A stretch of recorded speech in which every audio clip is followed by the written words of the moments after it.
Hello, how are you doing today?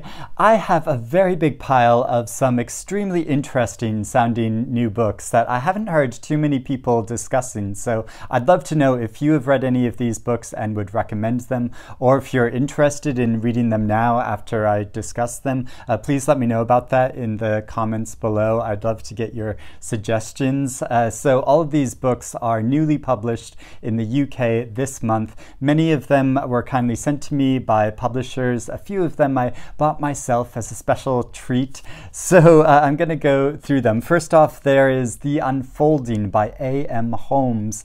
And this is a novel about a character called the Big Guy who loves his family and money and democracy. But in the year 2008, during the presidential election, he gets very disillusioned with the results of that election of Obama, and who was then Vice President Biden, and he decides to sort of splinter off and reclaim America with other like-minded people. So it's very much about political divisions in the country, but also about family dynamics, because it gets into details about his family life and how his family is kind of splintering apart in tandem with the country that he's living in. I've read a couple of books by A.M. Holmes before, and I really enjoy her fiction, so yeah, looking forward to this. Next is the novel Less is Lost by Andrew Sean Greer, which is a sequel to his novel Less,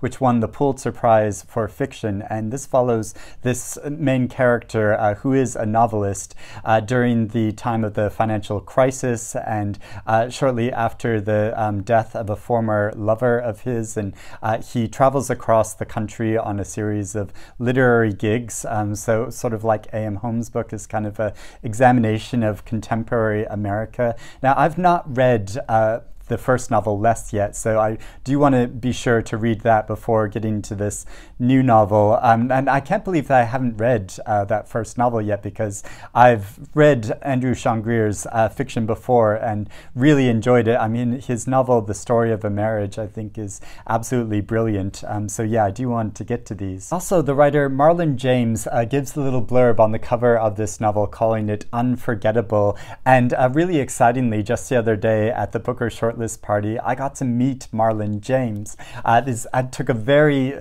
fuzzy selfie with him, but yeah, it was so lovely to meet him. When Things Come Alive, They Hum. This is a novel by Hannah Bent. It's about two sisters named Marlo and Harper who, despite living across the world from each other, feel very close as sisters. And Harper has Down syndrome, or as she calls it, Up syndrome, and she discovers that her heart is failing, and the medical establishment denied her a transplant. So her sister goes to see her to try to help her in her quest to get a transplant. So it sounds like a very moving story. A Minor Chorus by Billy Ray Belcourt, and this novel is about a student, a PhD student, who steps away from doing his doctoral thesis in order to write a novel, and he feels kind of caught between his life having grown up on a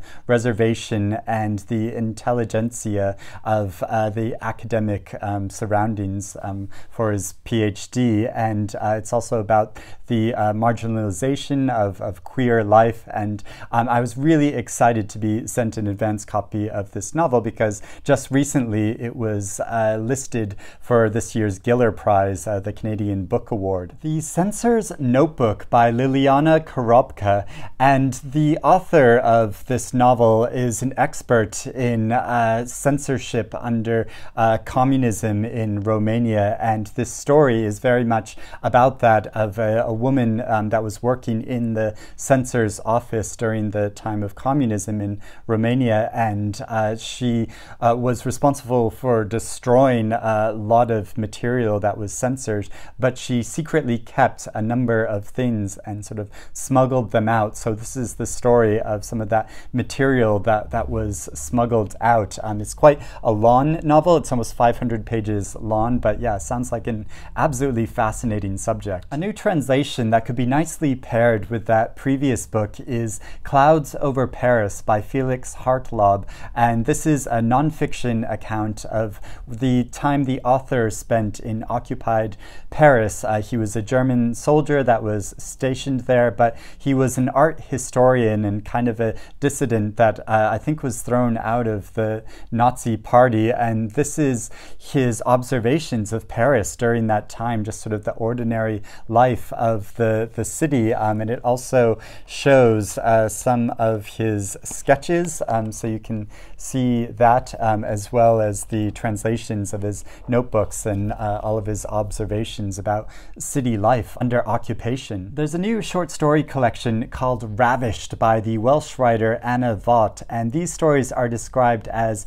peculiar tales and gothic and weird fiction, which sounds like exactly the kind of stories I want to read going into the autumn period, and the cover of this book really reflects that. I Am Ill with Hope. These are poems and sketches by Gommie, and in the year 2019 the author went backpacking across the coastline of England and Wales and spent a long time meeting people and communicating with them, and he created these sketches and wrote these poems based on those experiences. So it was very much a picture of the nation sort of in flux, and I like how some of these poems and lines are paired with the sketches. Others are like texts of the poems on their own, and yeah, it just looks like a really lovely collection. Then I have a new essay collection called Whatever Happened to Queer Happiness by Kevin Brazil, published by the fantastic publisher Influx Press,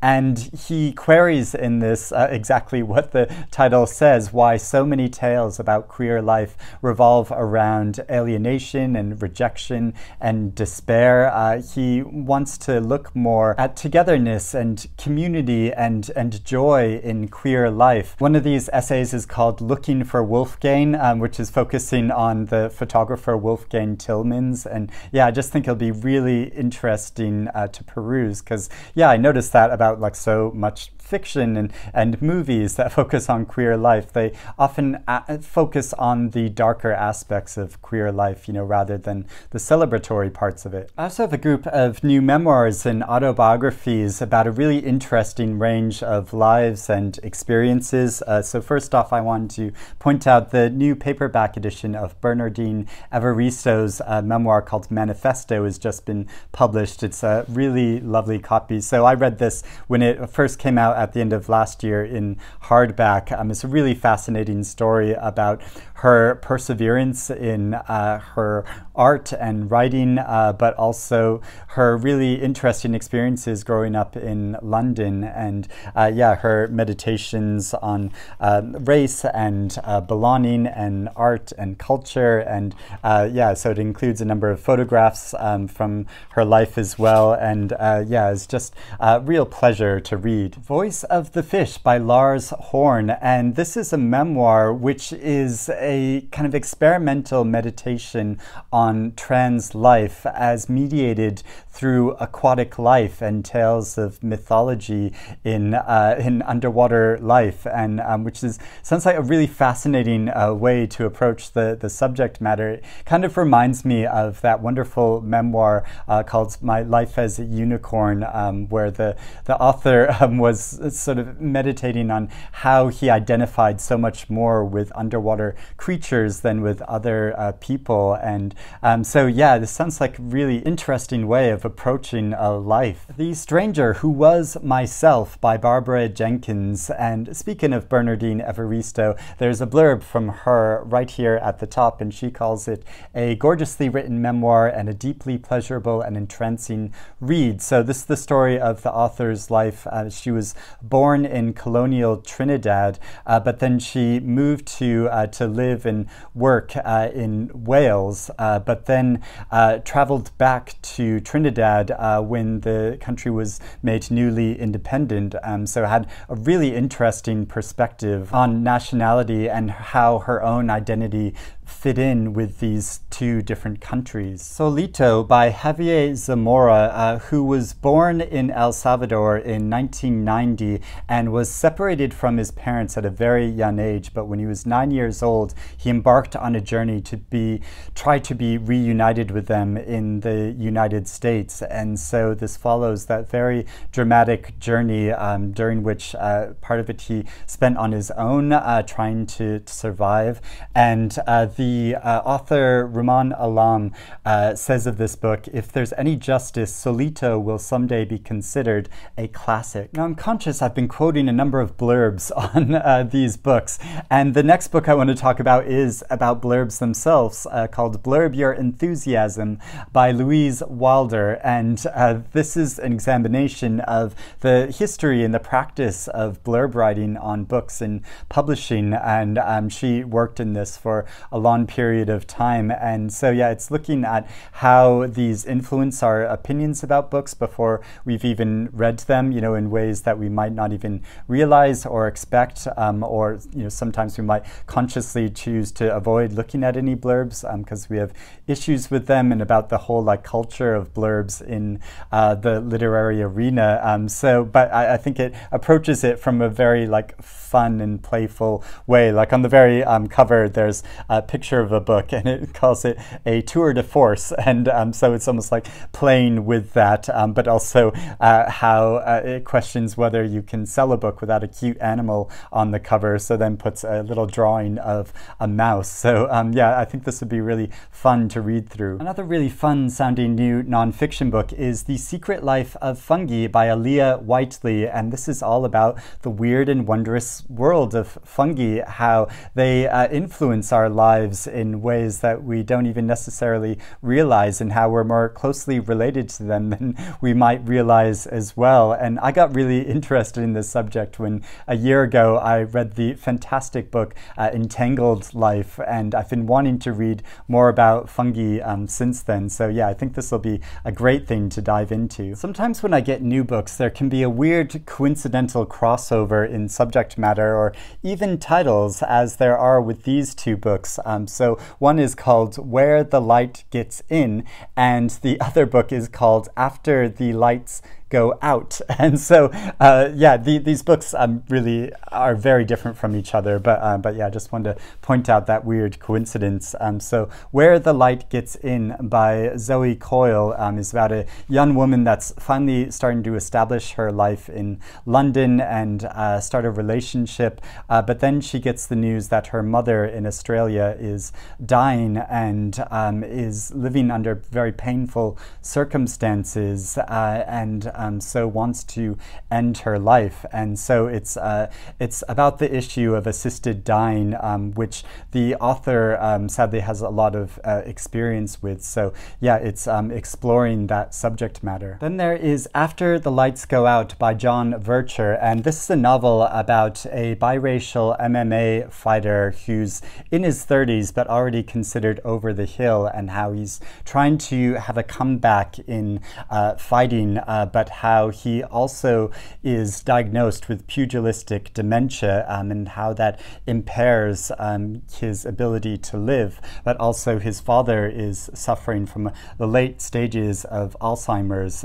So yeah, it follows his very heartrending story. There's a newly translated novel called Femicide by Pascal Enman, which was a crime bestseller in Sweden, which isn't the type of story that would normally interest me, but it's about a 25-year-old woman that is murdered in mysterious circumstances, and the reasons behind this murder have to do with a much bigger issue. So the author was inspired to write it when he became interested in the dark and shadowy incel community, which are groups of men that label themselves as involuntary celibates, and they take a very aggressive, physically and mentally aggressive attitude towards women who they believe are denying them sex and relationships and not recognizing them as the great catches they are. are. I wonder what could be wrong with that kind of mentality.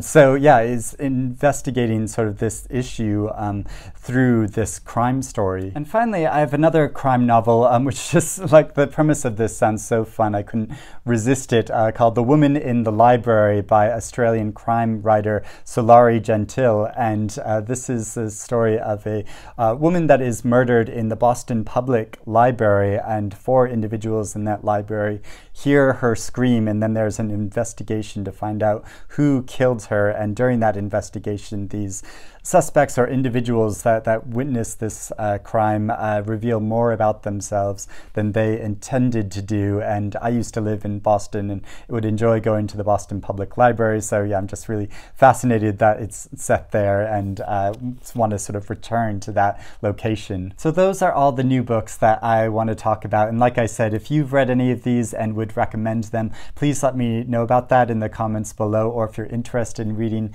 any of these now. But I hope you're doing well, having a nice relaxing day and reading good things, and I will speak to you again soon. Bye-bye.